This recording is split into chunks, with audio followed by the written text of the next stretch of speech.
तुम्हें ज्यादा पसंद क्या आया, मेरी गायकी, मेरा कंठ, मेरी रचना, उसका कंपोजिशन क्या ज्यादा अच्छा लगा?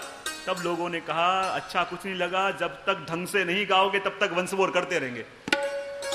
तो यहां पे भी ऐसा ही है। सच्चिदानंद रूपाय सच्चिदानंद रूपाय विश्वोत्पत्त्यादि हेतवे विश्वोत्पत्त्यादि हेतवे। Once more. विश्वोत्पत्त्यादि हेतवे विश्वोत्पत्त्यादि हेतवे तापत्रय विनाशाय तापत्रय विनाशाय तापत्रय विनाशाय तापत्रय विनाशाय श्रीकृष्णाय वयं नुमः। श्रीकृष्णाय वयं नुमः। भगवान का सुंदर परिचय व्यास जी देते हैं। जैसे प्रत्येक जीव मानो एक कन्या है, और ये मानो कि भागवत के 7 दिन का ये क्रम और कुछ नहीं, 7 दिन का आपका विवाह प्रसंग है। दूल्हे हैं श्याम सुंदर। आज से आपके विवाह की विधि प्रारंभ हो रही है।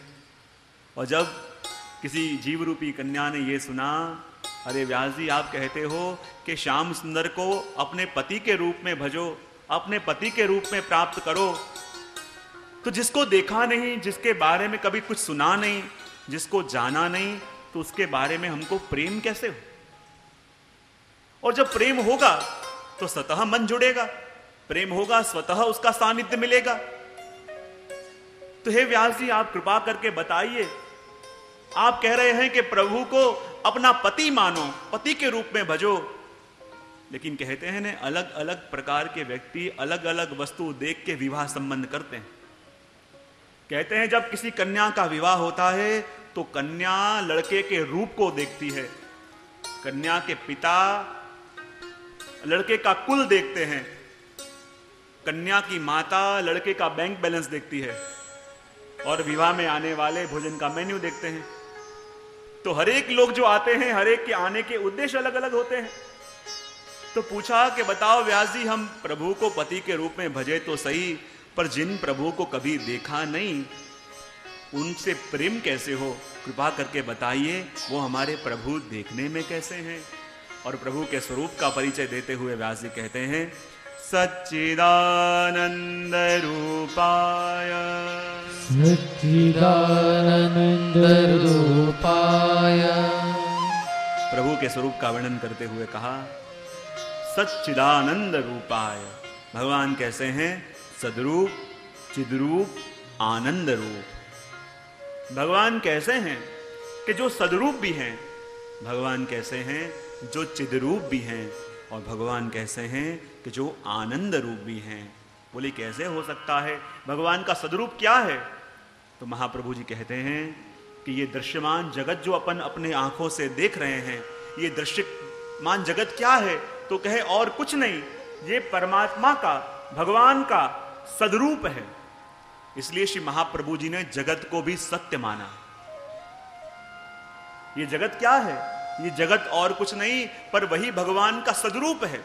देखो महाप्रभु जी ने जगत और संसार दोनों को अलग अलग करके बताया। जगत क्या है कि जो प्रभु का सर्जन है, और संसार क्या है? जो अपना सर्जन है। हर एक व्यक्ति अपने आप अपना संसार निर्मित करता है। ये मेरा घर, ये मेरी दुकान, ये मेरा मकान, ये मेरा परिवार, ये मेरे बालक। इसलिए महाप्रभु जी कहते हैं जगत तो परमात्मा का सर्जन होने के कारण वो तो सत्य है, लेकिन ये संसार मानव निर्मित है, इसलिए ये मिथ्या है। बोले संसारी जीव का लक्षण क्या? जो ये 2 सूत्रों में जीवन जीता हो। एक तो मेरा क्या और दूसरा मुझे क्या। ये 2 सूत्रों के आधार पे जो जीवन जीता हो, समझ लो वो संसार में फंसा हुआ है। मेरा क्या और मुझे क्या।